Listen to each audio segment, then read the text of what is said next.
Okay, I'm going to do a real basic system of how blood moves through the heart. And so what I do is I draw a heart that faces downward to the left. These are the atria, these are the ventricles. This is the right atrium. Remember that we're looking at our patient this way. So the right of the patient would be left to you. I draw a cell at the top of the person's body and a cell at the bottom of the person's body. And the blood from the top part of the body returns to the heart through the superior vena cava. And from the bottom part of the heart, it returns to the right atria through the inferior vena cava. Y'all have heard about the aorta before, and I'm going to show you about that in just a few minutes.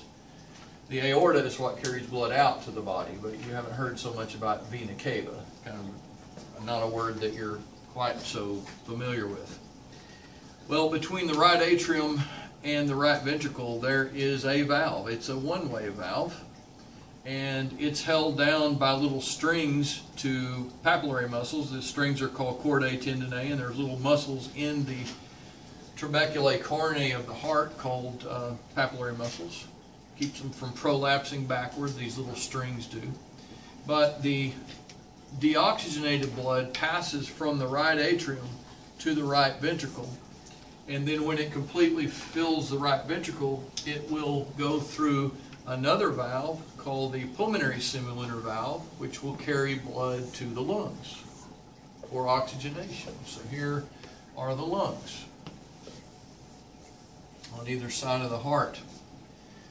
As the blood is oxygenated, it returns back to the left atrium, and I'm just drawing these red dots for a little bit of contrast. It's really tubes. These are by the way, this is kind of bizarre. These are called the pulmonary veins, even though they carry oxygenated blood. Typically, veins don't carry oxygenated blood. This is an exception to the rule. So the pulmonary veins carry oxygenated blood back to the right atrium, or the left atrium, excuse me. And then from there, there is a bicuspid or mitral valve. It's a one-way valve. It's held and anchored down by chordae tendineae to muscles in the heart, just like the other side is.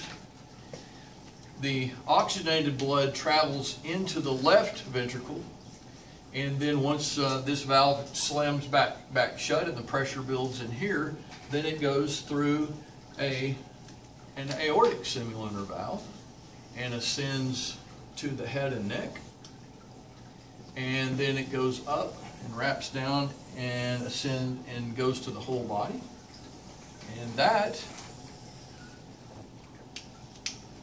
is the aorta. It's not that shape, but that's the idea of carrying blood, oxygenated blood, away from the heart and carrying deoxygenated blood back toward the heart. So to review really fast, remember that even though it looks like I showed you that we have a contraction, a contraction, a contraction, and a contraction, that's not how the heart functions. The top part contracts together and the bottom part contracts together like that, so that you get dum dum dum dum dum dum dum dum like that.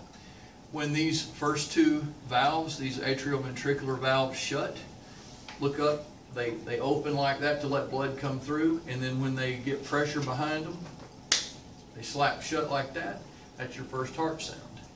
And then when the pressure builds in the ventricles and the blood is forced through the pulmonary circuit and through the systemic circuit, there are little valves here. These are also one-way valves. And when the pressure builds up in the systemic circuit and the pulmonary circuit and it exceeds the pressure in the ventricles, those valves slap shut as well. So these are the two sounds that make the second heart sound.